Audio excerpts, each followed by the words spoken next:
Wrestling Weekly presents Today in Wrestling History, March 30. On this date in 2008, WWE held its Wrestlemania 24 pay-per-view. In the main event, The Undertaker defeated Edge to win the World Heavyweight Championship.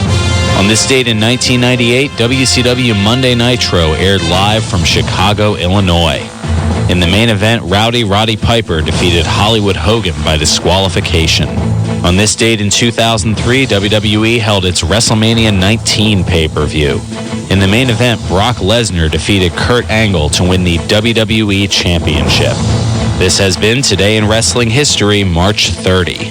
This is Jim DeAmble Neidhart of the Hart Foundation, and you're listening to Pro Wrestling Weekly with Fearon on 1490 WBCB, baby. Yeah!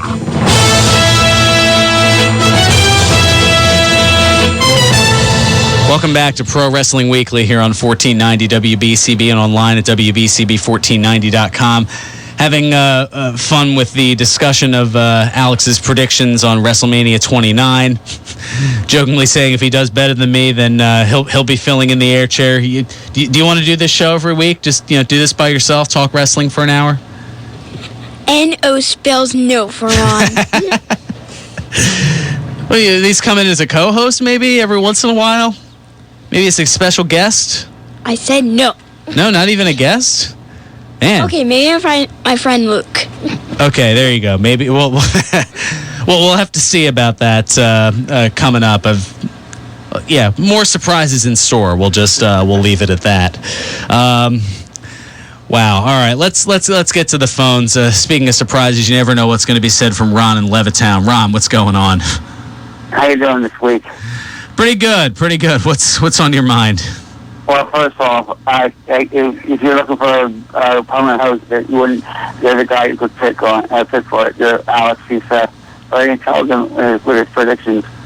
Yeah, pretty smart. Well, pretty smart kid in general. I was going to say smart for an 8-year-old, but he's smart for most people. Yeah. So he's smarter than a lot of grown-ups.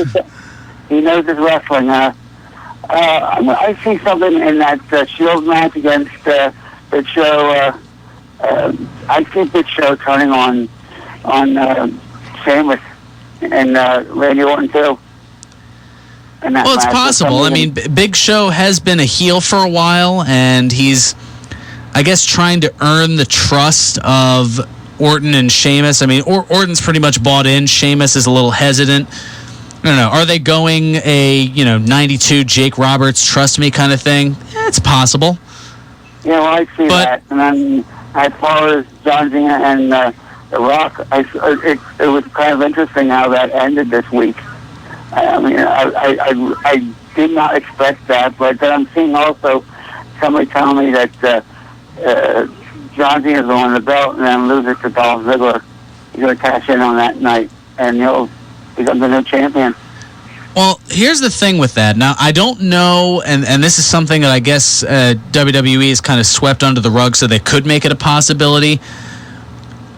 Since they've kind of slowly dissolved the brands, I mean, that Money in the Bank contract that Dolph Ziggler has, that blue briefcase, that's for the World Championship. So that would be, he'd use that to challenge against perhaps the winner of Del Rio and Jack Swagger.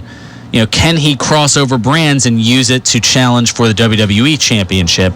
That's a question that WWE hasn't. They've made the lines very murky and blurry on that. Okay. Now, when you said that it's for Del Rio or Jack Swagger, nothing's going to say that Jack Swagger still has resentment to Dolph Ziggler if he wins. Does that mean goes back to Vicky? But it could end up there too. I mean, who knows? I don't know if they necessarily want to rehash that, especially since we're 8-9 months removed from that whole split up.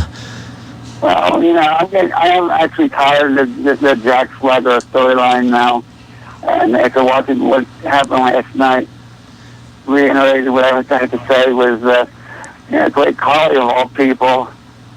It doesn't surprise me anymore. Yeah, well, I guess they're trying to give a little bit of an edge to Swagger. I mean, because because the promos by Zeb Coulter have been so one-dimensional since, what is it, a month ago, the whole thing with Glenn Beck? I mean, there hasn't really been anything that's changed necessarily. They've had to find new ways to keep that intriguing, and that's why they've gone the sympathy route. They've had Swagger go after Ricardo Rodriguez, the personal announcer for Alberto Del Rio. I don't know. I have a hunch it's going to be one of those that's over and done with in the first. I don't think they're going to go like they did WrestleMania last year and have the world title match last 18 seconds. But I'm a little upset with the WWE right now. The fact that they, Jack Swagger of all people, they didn't suspend him for the possession of marijuana in his car. The fact that he was drunk driving. I mean, all those other wrestlers who had to serve 3-month suspension, like Evan Bourne and Randy Orton, he got away with it. And to me, it makes me think WWE is being lame. They didn't want to hurt their big match, so they decided not to suspend them. I mean, they could have put used anybody for the big match, but they decided they wanted to keep Jack Swagger as the number one contender. I mean, it could be anybody if they were, but they didn't play it that right. That's why I'm just going with WWE. Because, why the other one didn't get away with it and he did? Well, I have to slightly disagree with you on that, only in that while it hasn't exactly been announced that, yes, Jack Swagger, because of his out-of-the-ring, off-camera actions, that there hasn't been some sort of suspension or punishment in that regard. How much attention has WWE really shown this match? So it seems like they're almost punishing him by ignoring it, just kind of saying, all right, there's a world title match. Oh, by the way, back to CM Punk and The Undertaker, Rock and Cena, and going, they've put more effort over the last few weeks into Chris Jericho and Fandango than they have Alberto Del Rio and Jack Swagger. It's too much build-up. It's a matter of build-up. That's what they did. They built it up, and now something has to happen, and after the match is over, and they decided to go through the suspension, then they have to have a battle or something for the number one contender, or put the title up for who's ever going to win it. I mean, well, maybe Del Rio retains, and that's where we see Jack Swagger make his leap into the world title picture via the Money in the Bank contract. Jack Swagger winning the title. I don't see it. I can't say that to do the people. It makes him sound like a hypocrite. Well, they need more than one dimension with that character, but there are a lot of characters you can say that with. Thanks so much for the call, Ron. I got to get rolling. All right, we got some last bits of news and notes and things of that. The Paul Bearer, of course, we mentioned he had passed away a couple of weeks ago, right after The Undertaker returned to television, and the cause was finally revealed. It was a heart attack caused by. And here we go. I may have to consult Alex's dad, who's more of the medical expert than me. Supraventricular tachycardia, or rapid heart rate.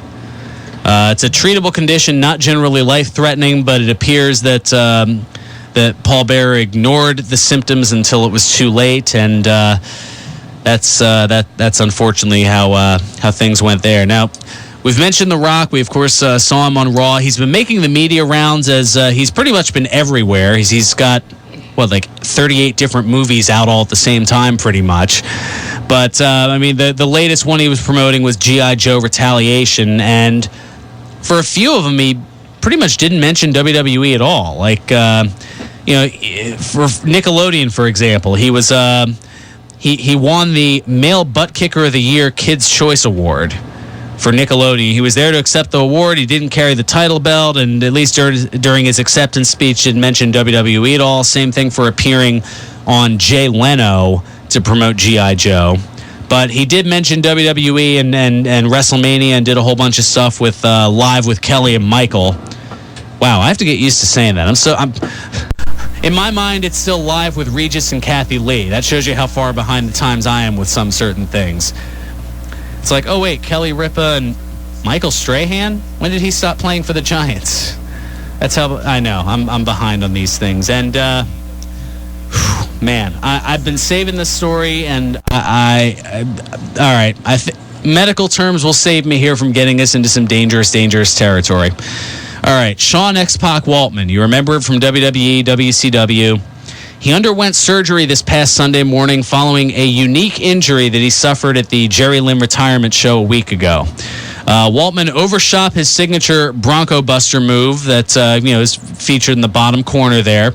Landed on an exposed part of the turnbuckle and suffered from a torn anus. I kid you not. He was released from the hospital Monday. Waltman telling TMZ he had lost so much blood from the injury that he nearly died. He didn't initially notice the blood, but eventually called for an ambulance. And yes, and this is a term I never thought I would hear, let alone say, but he underwent a sphincteroplasty. Yeah, you can't make this stuff up. You never know where things are going to go, and that's pretty much where I can take this show from here. No, we have nowhere to go but up from here. Next week, obviously, WrestleMania preview, and hopefully I'll have some interviews all queued up from the day before, so this Friday, and hopefully Saturday right after the show I'll be heading back up, but I will be at WrestleMania Access up at the Izod Center and looking to interview a slew of WWE wrestlers and just give an overall analysis and assessment of the Access experience, as it's this huge 4-day fan festival. It starts Thursday, goes all the way through Sunday afternoon, and then, of course, WrestleMania is Sunday night, April 7th. So next week, a jam-packed show to say the least. Plus, I think RC from Completely Damaged, he's going to be in the house. He's also going to be up at Access, so we'll have an absolute slew of things to talk about as we're now 8 days, but next week it'll be the day before WrestleMania. A huge WrestleMania show next week on Pro Wrestling Weekly. Certainly looking forward to that. Thanks so much for Alex for coming on in and enjoying enjoying everything with Monday Night Raw and coming in here and talking a little bit about it. Certainly appreciate the perspective. Special thanks to his dad Ron for bringing him over. Always appreciate it. And thanks as always to Matt Sarshik for pushing the buttons, turning the dials, keeping us on the air here. Stay tuned. Starship Matt Sarshik, he's up next. He's got some country music and a little sports talk maybe. Yeah, that'll come up 4:30. 4:30. Sports Talk at 4:30 here on BCB.